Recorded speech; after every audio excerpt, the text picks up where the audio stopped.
Whoa! So we're talking about Talk to Me, a 2022 movie from two Australian YouTubers that hit the big time, in a sense. So Magda, it was actually funded by a lot of Australian governmental agencies. Did you feel that the low budget was reflected in what we saw on the screen? No, I did not. It was actually very well made, and it did feel like there was a lot of money put into it. So yeah, well made movie.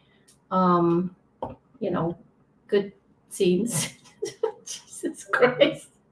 Malty, this isn't working. All right, let's move on. It did not feel like a low budget movie at all. Well, that's good. One of the first things that I did notice, looking at it from a technical standpoint, the sound design. I don't know if you paid much attention to that, but I thought the sound design was really good because it showed you the main characters' perspectives, both whenever they're, we'll get into that later, but whenever they're in and out, what they're paying attention to. So if they're out of the moment, they're kind of like daydreaming. The sound of what all the other stuff that's happening in the scene is muffled until Yes. they're snap back to pay attention, and then it becomes crisp and clear again. That happens pretty much throughout the entire movie, so I thought that was a cool little addition. Yeah, I like that too. It kind of shifted your attention to, what they were doing or feeling. And there was, of course, very often action behind them, things going on, but it was just focused on them thanks to the, play with the sound. So, Yeah. So technically, I think that this was a very good first step into Hollywood, and it's done pretty well. Like it was the talk of the town when it first came out. mhm. I the first time I watched it, I actually thought it was PG-13, but obviously not on the rewatch. There's a lot of things that I forgot about. It's like there's no way in hell this is PG-13. No, no, it shouldn't be with some of those scenes. Um, Hmm. yeah, yeah, yeah, yeah. And just with the subject matter, it hits some very personal storylines, and in order to make those emotional beats hit, I think um, there's some beatings that needed to be hit bloodily and hard. The beatings. The beatings, the self beatings, the self flagellation. Oh yeah, yes. There are a few scenes with that, like self-flagellation or mutilation. Um, yeah, it's hard to watch sometimes, but you know, that's what the position will do to you. Yeah, I think it's even harder to watch because it's a kid doing it, and it mm, does not shy away from it. yeah, yeah, yeah. There are just actually there is few scenes, and I noticed few people doing that too. I mean, of course, the main one is, the young boy that gets possessed and you know start killing himself, but um, in a gruesome way. But also, don't forget the guy in the beginning too. Um, that was pretty shocking with the Yeah, very first scene. it does kind of it opens up and everything seems like a teen movie, which I actually really liked about it. I like the feel of the whole movie, the whole vibe. And I think they did a really good job portraying teenagers right around the edge of high school, beginning of college, and the dynamics that they have, the friendships, like who's popular and who isn't, and whether or not you think they deserve it, because Yeah. they've got something that everyone wants, so that's what makes them popular back in those time periods. But yes, it does start out with a little house party, and we see someone with lesions and lacerations all over their back. Everyone, or well, his best friend is worried about him, and then some wild shit goes down. Yes, good summary of the beginning. And it happens out of nowhere. Like you think the guy's just depressed. Maybe he's, got some kind of mental disorder where he scratches himself. It's like, well, no, actually, it's something different. Hmm. And it sets the tone for the rest of the movie, of course. um, Hmm. kind of circles back and later comes back to that too. But yeah, that was definitely a good scene, and like a little shocker right at the beginning for me. And if you weren't paying attention to that character's name, he is mentioned later, but you never see him again because of boop, what happened. However, the other person that was looking for him does show up way towards the end, which I think was a little bit of plot contrivance. It was a little bit tropey, but Yeah. we see like it's in order. I feel like they do that kind of stuff in order to help normies understand the plot and where it's going. Yeah, I was gonna ask you if there was a really a purpose for him to show up, but he does clarify some things for them, I think, right? I feel like he didn't. Like they go talk to him, he basically says like, "You're still doing that? Or you're still an asshole with this? You're still doing that?" He's Yeah. like, "Why don't you just get rid of it and burn it? Why are you still using it?" That's basically all he does. And then I guess maybe seeing that and how he doesn't want to talk about Duckett, that's why outside of the train station they finally have that get together where everyone grows up and matures, and Hmm. there's like, "This is what you have to do. You're on your own. I'm like washing my hands of it. If you think it's gonna work, I'm out." Yeah, I didn't necessarily think that was a brilliant idea, but I guess maybe it was a little bit. Um, Mhm. it led some other things, and finally to the resolution of the the conflict, the problem. So just to set the tone, there is something I want to bring up. We start out and we have the main character Mia, and she is driving down the road, and she sees. Well, she's actually picked up Riley. One of the main characters, the kid that gets possessed, and they see some roadkill in the road. And they slam on their brakes like they're going fast, even though they're in a neighborhood. So that was something I made a Milton love. But I think that's just a little bit of that's a little bit titty bitty of something, a little nitpick. But so the whole thing is putting a wounded animal out of its misery. Like it's gonna die anyway, and do you put the final blow on it or do you just pass that on to someone else? I think that is a giant theme of this movie, and it does call back to it in the end. Hmm. Whether or not the layperson sees that on their first watch through, because it does harken to the indecision that Mia makes at the climax of the movie. So I wanted to see if you saw that, or what did you think about it if you did notice it and maybe couldn't quite put your finger on it yet. Well, I did, of course, I did see the movie with the kangaroo because we are in Australia in that movie. So, um, the wounded kangaroo, it was heart wrenching. Like mentioned before, I do not like to see animals being hurt. But with that being said, the slamming of the brakes, I actually interpreted it as I think she backed out and like tried to gain some speed and actually finish the animal and then decided against it. So that's what I thought it was. She was trying to put it out of its misery, like you mentioned, and then she couldn't go through it. And just kind of the last moment stopped the car. Um, and if it was me, yeah, I don't think I would go through it either. Well, she stopped twice because they are not the car that hit the kangaroo. No, no, they They not. came across it. She slammed on the brakes because they saw it in the road because they were singing like a Sia song or something like that. And then they were just having a good time and then saw it in the road and stopped the car, and then they had the old discussion. She did back up and then chickened out and Yeah. like stopped again. Okay. I only noticed the slamming on the brakes once. So, Hmm. and that's, and there was, she just couldn't kill it. She just couldn't run it over and finish it. So, and despite of, looking at the animal and seeing it suffering, I don't think I could actually do it either. I would just have this tremendous guilt that I killed it. even though it would probably help it, and its misery, um, and its suffering, but I just wouldn't.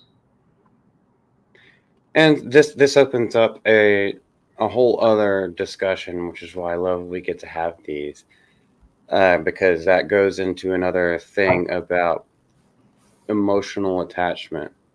Hmm. You don't think you could do it, even if you know that it's helping that thing in the end, because you're not staying around to save it. You're not getting it help. You No. just don't want to see it die because it'll make you sad. And a lot of these things throughout the movie, I think, stem and are rooted from emotional attachment. Yeah, you might be right. Like I'm assuming you would run it over. Not on purpose. By accident. Okay. Yeah, you might be right. Emotional attachment. You can definitely see it through. You can see it through the movie. Um, and yeah, and it starts. Yeah, that's the first scene. You can definitely see how it starts. But I think it's a womanly thing. I don't think the woman can do it. I think that might have been actually what they were trying to do because they do have a couple of female leads in here, Mhm. and especially with Mia, the main character, she deals with these emotional attachments throughout the entire film. Whether it's emotional attachment to Riley, whether it's emotional attachment to her deceased mother, and how she can't stand her dad because she feels like he's holding something back. Well, the thing is, spoiler. You want to say the spoiler? Do I? I'm asking you, or else I'll say it right now. um, yeah, we can say the spoiler. Why not? We can spoil it a little bit. It's just one of the scenes. Not the main one, not the main plot either. So, well, part of it.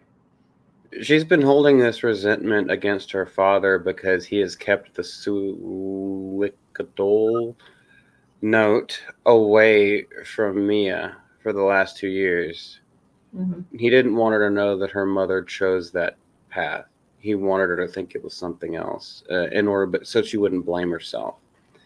Yet Mia could tell that he was holding something back from her, so she held a grudge. Even though she didn't know what actually happened, she held a grudge. And that emotional attachment and that also emotional detachment from her father and her with not being truthful towards each other allows whenever she does get possessed for the demons or the spirits that are in limbo to play with her mind and make her think that it is all his fault. And that's where the hallucinations come in, where something happens with some scissors. Yes, a lot of bad things happens. She becomes a villain.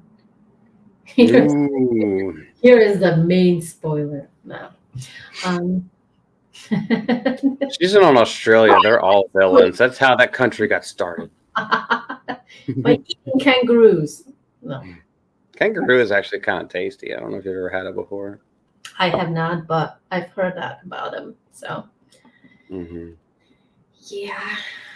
Well, yeah, it was about emotional attachment, which leads to her emotional detachment, and that's why I think it would had to have been a female-centric movie in order for the themes to work. Right, and you can tell that when she talks about her mom and how it all happened, she does not mention that.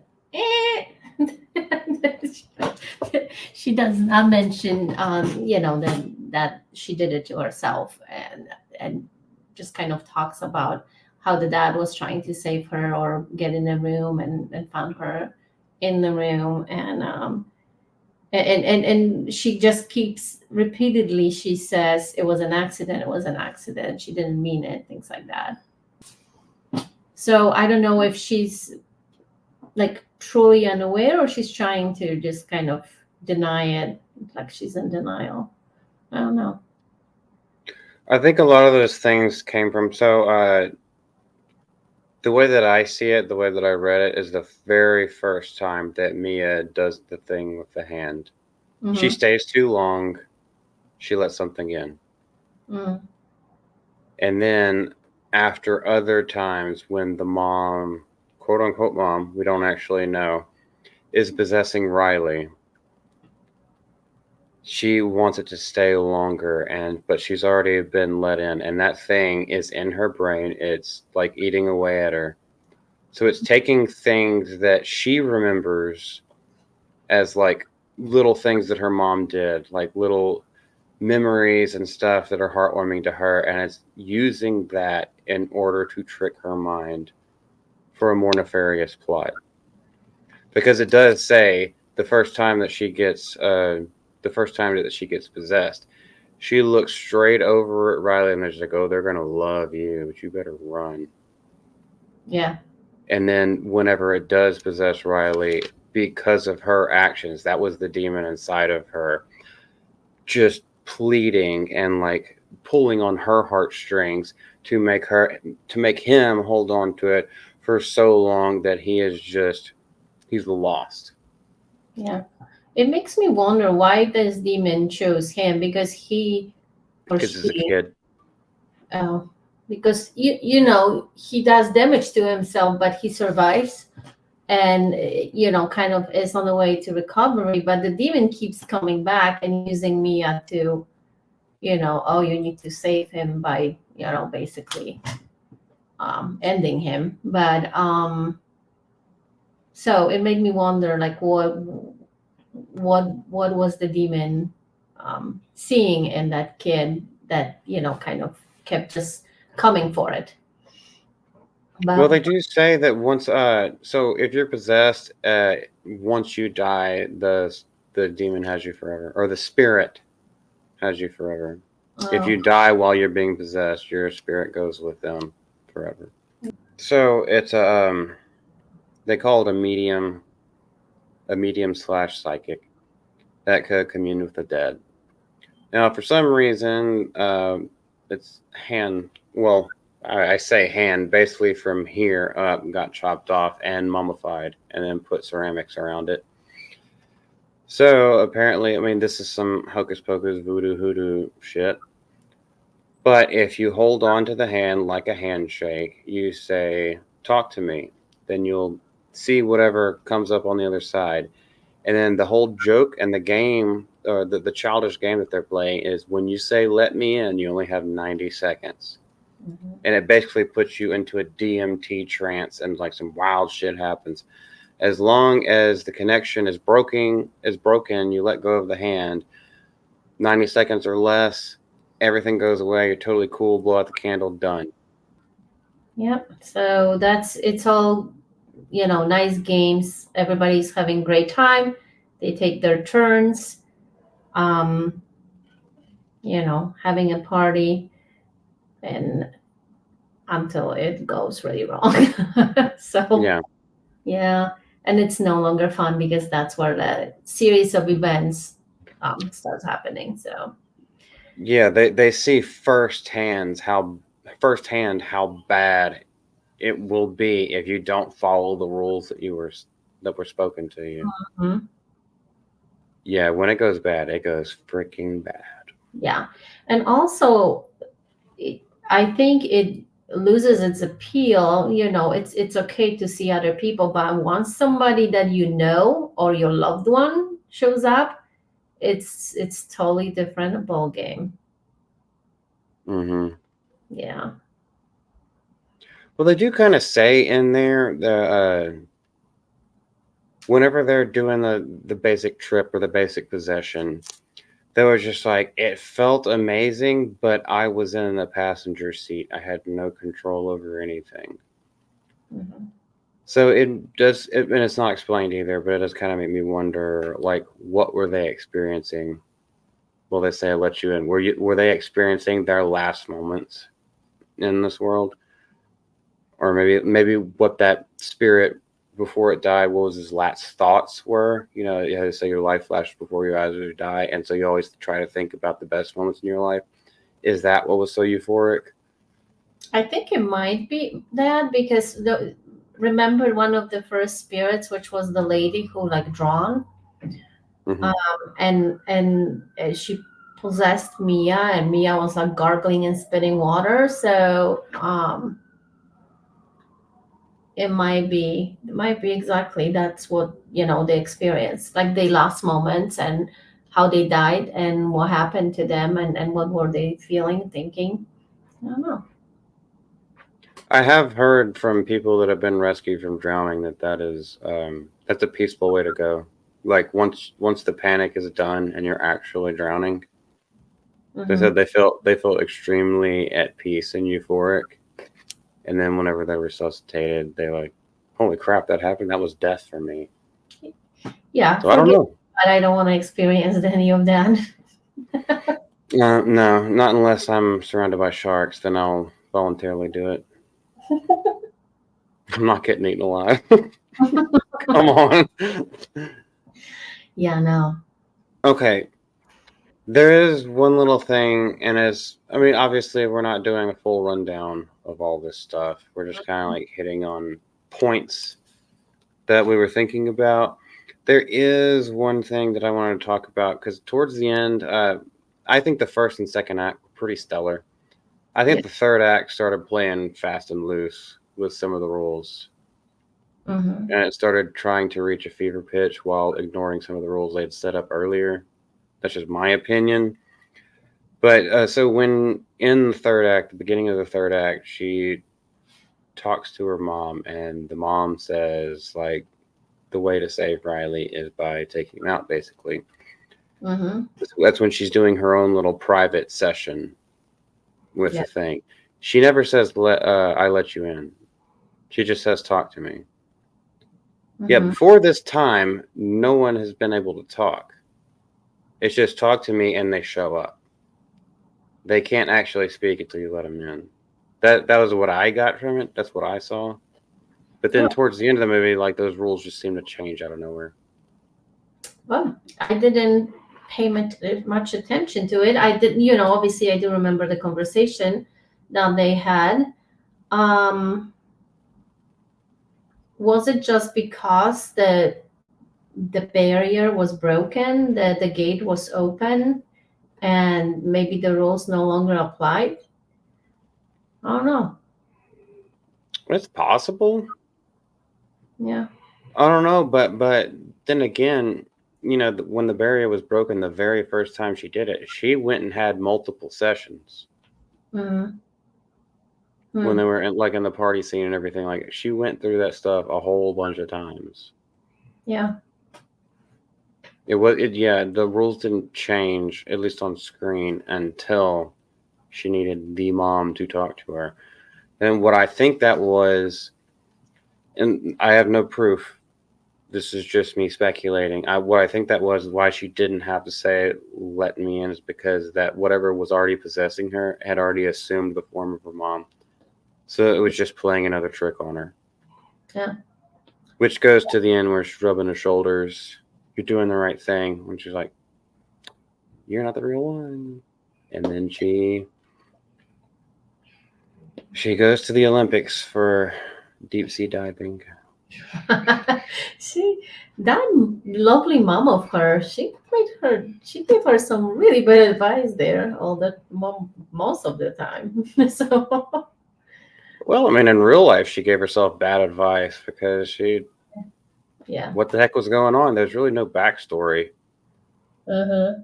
They seemed happy, and then They were she not. wasn't there anymore. Yeah. They were still living together. They weren't separated. Max, which is the dad, and the mom. They were all still a happy family. Seemingly, they were living together.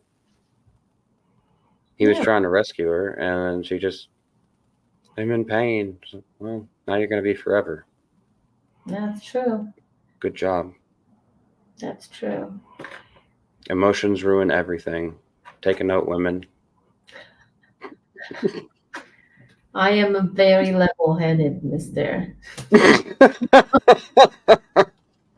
Oh, I'm sorry. Just- Yes. yes. There is no emotions. Yeah. Well, yeah. Yeah. But it was painful to see. She loved her daughter, and she basically possessed her in a bad way, and it led to the tragic ending. How tragic was it? Okay. Explain how you felt it was tragic more. I thought that was tragic because, well, she sacrificed herself and lost her life. I mean, obviously, it was a good decision for the rest of the people, but Mm-hmm.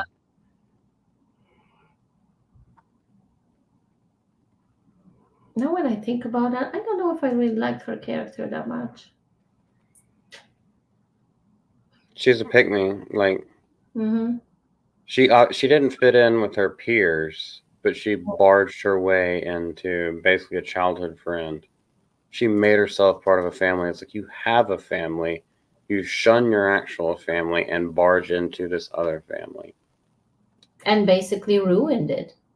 Ruin the relationships. Yeah. Just her best friend and her crush. They Mm. held hands once, like 2 or 3 years ago. They held hands once, Yeah. ruining the relationship. She can't get it off her brain. Yeah. Hmm. Yeah, she's just a selfish prick. All right then. Don't sugarcoat it. Tell me how you feel.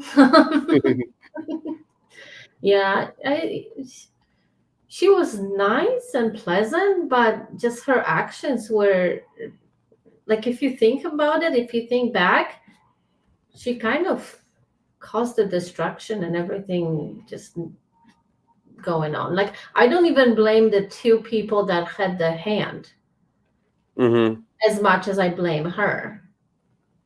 And like in her quest to please her friends, she agrees, she makes a decision to allow the kid to actually have his turn after his sister said no. And I feel like that starts everything, the whole tragic um turn of events afterwards. So yeah. Well, the crazy thing is that they basically cut the safe amount of time in half from 90 seconds to 50. Hmm. And then at 50 seconds, she's like, no, let him go longer. That's my mom. It's like, That's exactly what it was. really? It's once you realize this is a person that obviously you didn't get to see, or speak the last time, say your goodbyes or whatever. You don't want them to go, and then you actually jeopardize your friends, your life or well-being or whatever it might be, because you want them to stay as long as possible, possibly even past the allowed time. Mm. So. I also think at that point she wasn't aware that she was possessed yet. Oh yeah, absolutely not. I don't think I was aware she was possessed yet. I don't think she had any experience or occurrences of something freaky going on Hmm. until afterwards. Yeah, true. Although if you do pay attention, you can see it with her acting after the first time. Can you? Yeah, because I have a couple written down where I noticed it. So I think I missed it. they're very subtle. As well, Mm. actually, I think the girl who played me is actually a really good actress. I think Mhm. she did a really good job. She emotes a lot, and yeah, there were some subtleties in there. That was like, I picked up on that. Mhm. Good job on you. All right.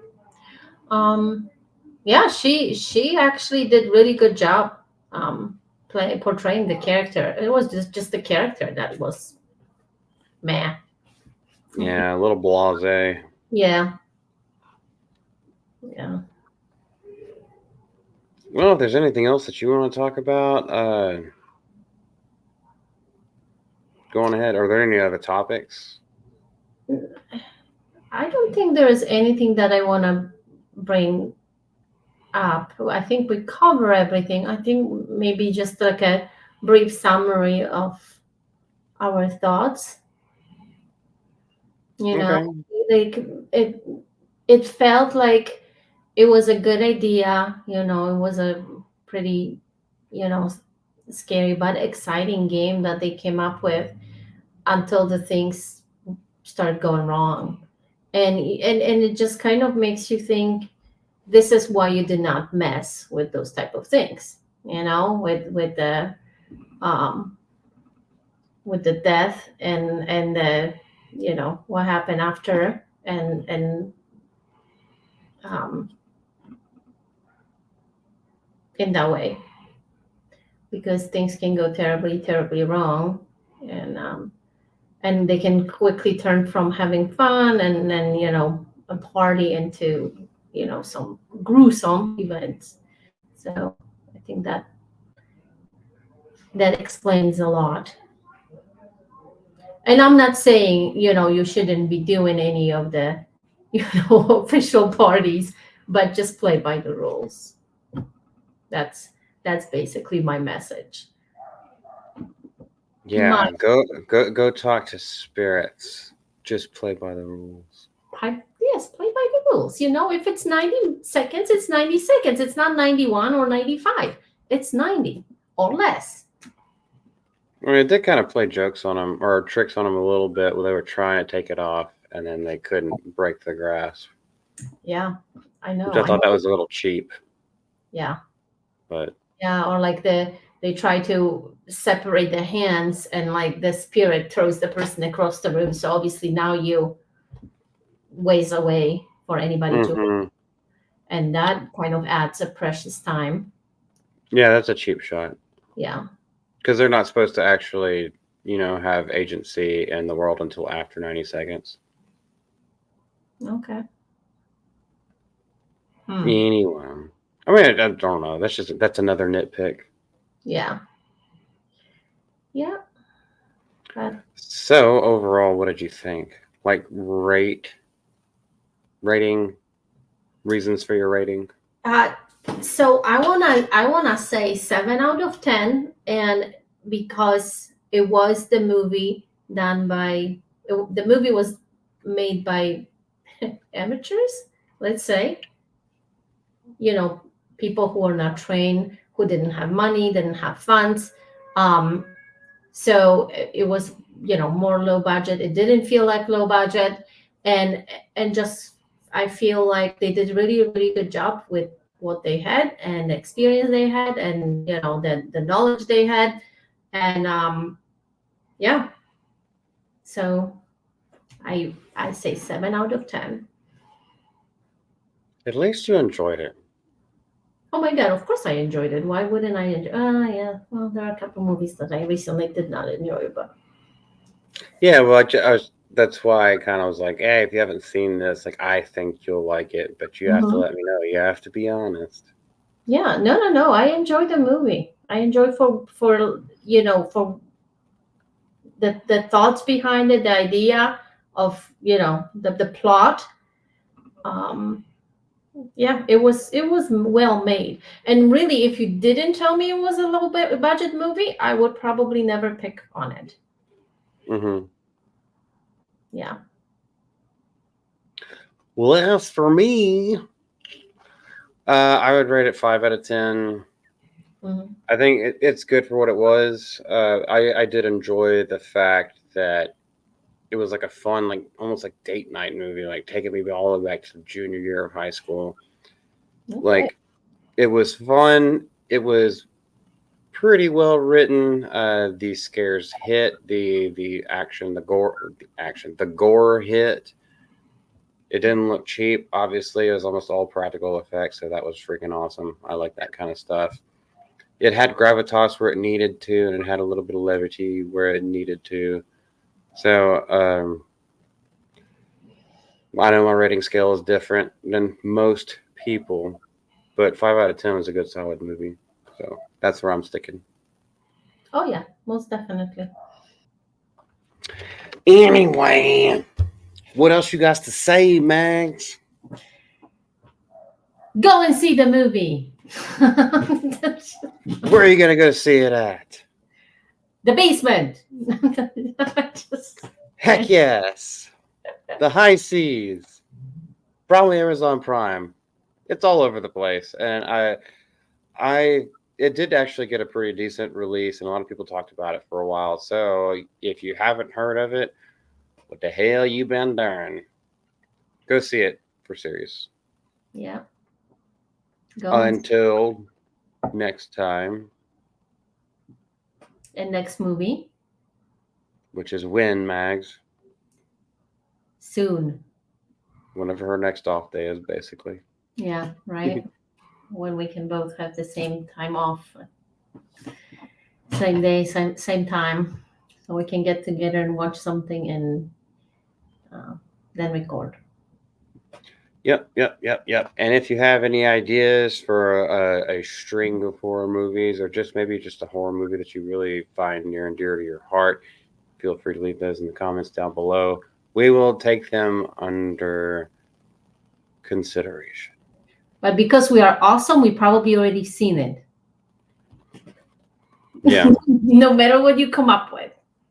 Yeah, don't worry. We will be hitting like 80s slashers. We'll be hitting all like the giallo, all that kind of stuff in due time. We're talking about stuff that like maybe nowadays something that flew under the radar. There's quite a few that we have yet to go to. So, but if there's something that might pique our interest, go ahead and leave it down below. And until next time, we will see y'all. Bye-bye. Hail the GCA, motherfucker. And the foot.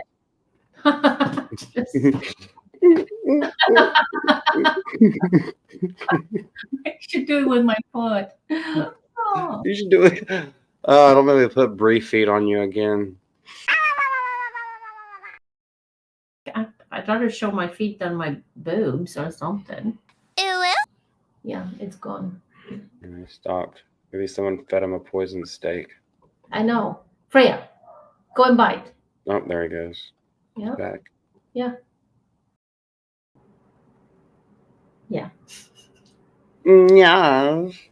Oh my god! Oh my gosh, Magda, how are you doing today? We're back with another horror movie talk about.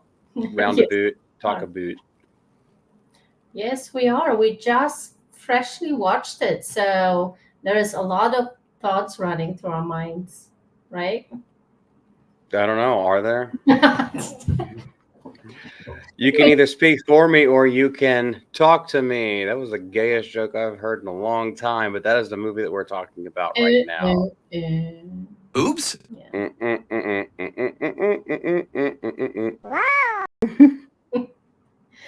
All right, Malty. This is a shit show. Okay. It always is. I That's what's know. great about it. I know. I know. Absolutely did not feel it.